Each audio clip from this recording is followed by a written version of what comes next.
Welcome to our program. We've got quite the show for you here today. We're going to be looking at a traditional landscape renovation, one that Mark Linton at Linton's Enchanted Gardens and Landscape Design has created here. And Mark, first off, congratulations, wonderful job. Well, thank you. And we talked briefly to the homeowner before we started here today, and just in her few short moments that we had with her, I learned some very valuable things.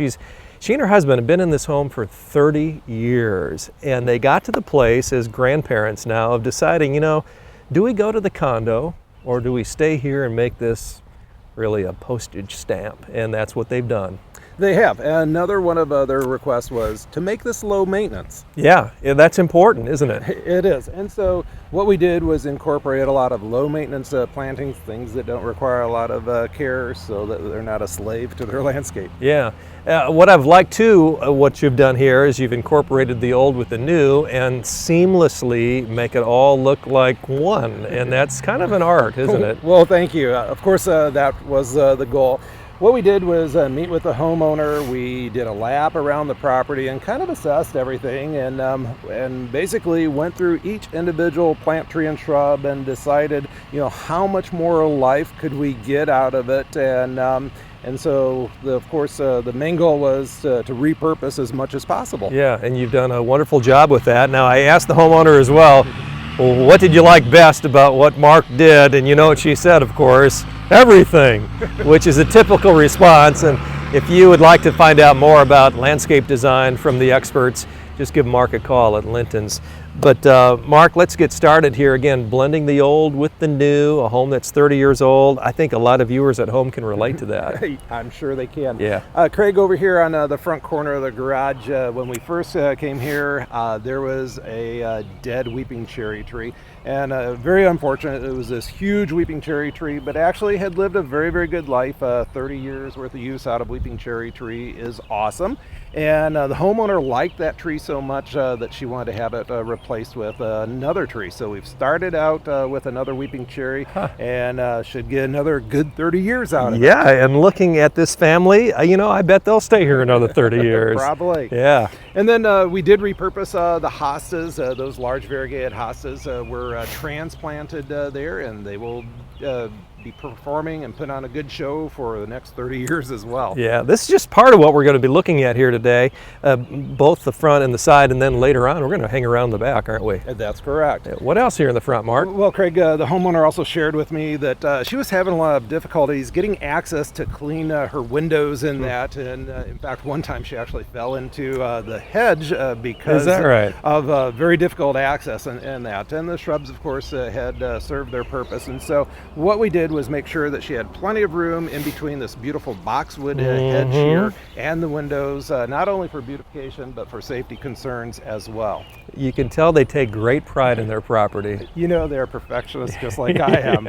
You like those types. I do. We tend to connect that way. Next up?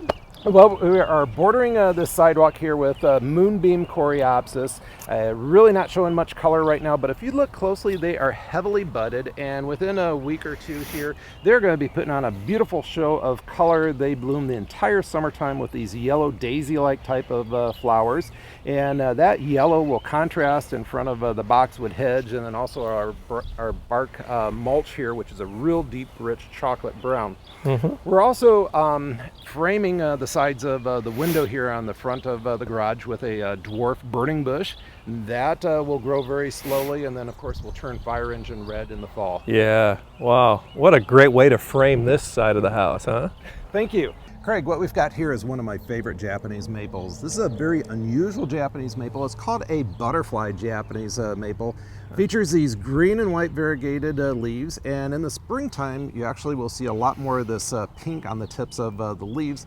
And it takes a break during the summer months and then reappears in the fall again. Beautiful tree, very columnar, narrow, upright, perfect for in front of the garage. Yeah, the Japanese maple, 30 years ago, would that have been available or not? You're right, it didn't exist. No. Most Japanese maples are deep red, burgundy colored leaves, and it's probably what we sell the most of.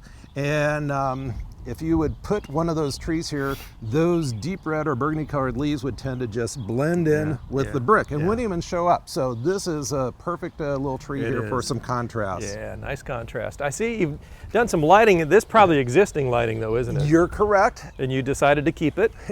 And we installed the boxwood hedges here. This ties in with the boxwood hedge that's in front of the garage.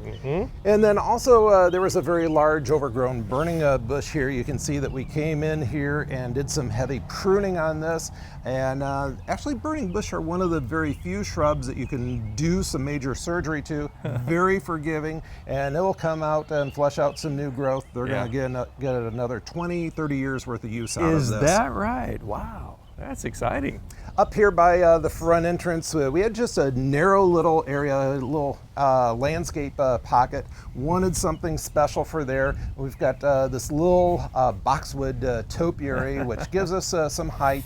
Not a lot of room for width, and of course boxwoods can be maintained in a small size and shape like that. So Mark, with all your plant varieties back at the shop, you knew exactly what worked right there the moment you saw that little pocket, right? That popped into my mind. And then we also had some very large mature evergreens here that actually provided a visual block for the front door. I bet. It needed to come, part of the goals with landscaping is to enhance and to create the front door as a focal point. So I always want to have things lower there. We have added this globe blue spruce. Beautiful blue color, spring, summer, fall, even throughout the winter. Nice contrast of colors and texture. Homeowner said, boy, you should have seen this place before Mark got here. This is also another boxwood. This is our variegated boxwood, only in a pyramidal form. You don't see boxwood shaped that way very often. Isn't that beautiful? Yes, it is. And again, just like the Japanese maple with variegated leaves, this shows up against the dark brown brick quite well. Interesting, Mark Linton. Nice. Then we've got an assortment of hydrangeas in here. This is the old-fashioned Annabelle hydrangea, going to be blooming with large flowers here. Again, white works out very well in front of the dark exterior of this home. Now, Craig, we've got 3 boxwood hedges across the front of the house. We kind of set a theme. You did. And so underneath each window, we've gone with these boxwood hedges. And again, we've pulled them out away from the house. We've got a couple feet of space there. Easy access for the homeowner to get to her windows. That was important, wasn't it? Good excuse to always have clean windows. Yeah, her windows do look really clean. They do. On the corner here, this is the addition of a dogwood tree. Now, most dogwoods are done blooming, but this one's actually just starting to bloom. This is a Chinese dogwood, and it blooms the entire month of June, and it sometimes even into July. So you get a long bloom period out of this. Again, white contrasting nice with the dark exterior of the home. Okay.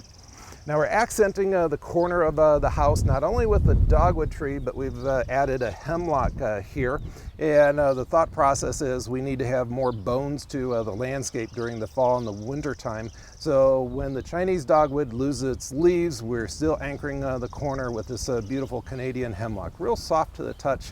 Yeah. Beautiful weeping branches. I love the hemlock. Boy, a lot of thought goes into landscapes, far more than what I ever thought. I mean, you got layered thoughts going on here. You've learned a lot over the years. Thanks to you.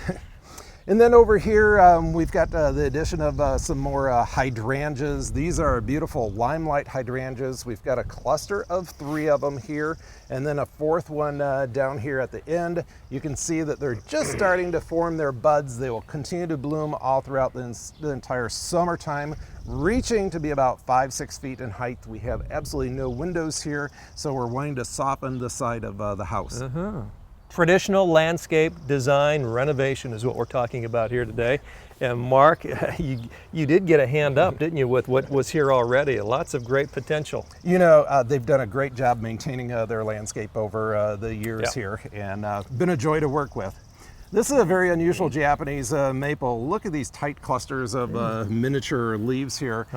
This is called a lion's head Japanese maple, and it does originate from Japan. And the Japanese name is Shishigashira.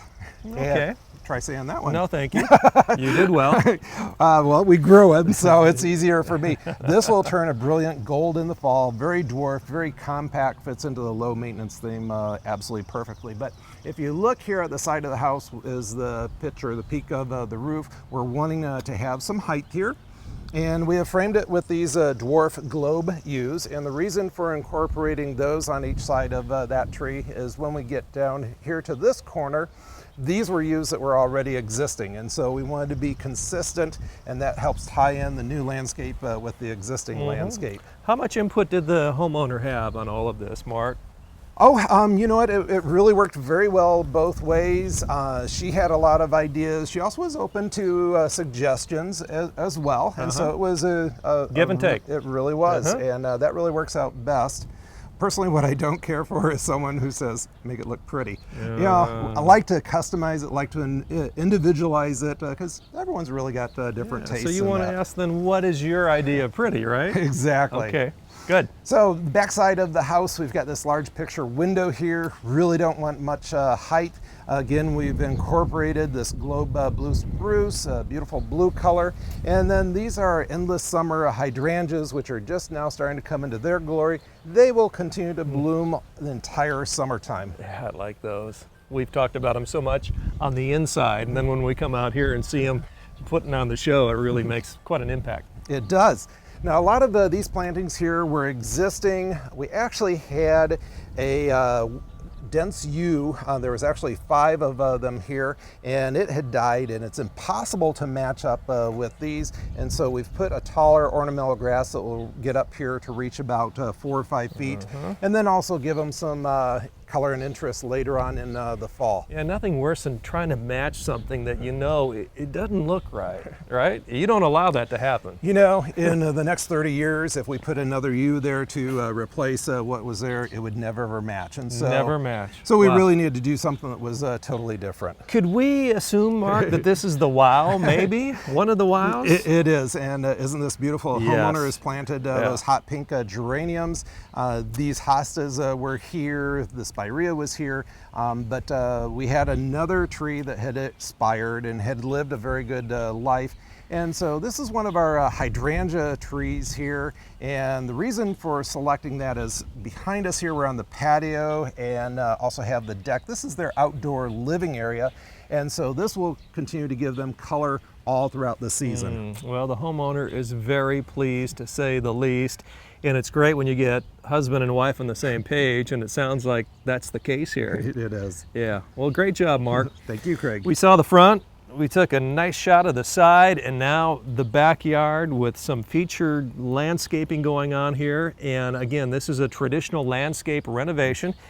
Maybe some of you can relate to that. If you'd like maybe some suggestions or some help down the road, Mark, it's really not too late to connect with you, is it? Absolutely not. We'll do that. Lintons.com is the website, or give Mark a call at Linton's Enchanted Gardens on County Road 17 in Elkhart.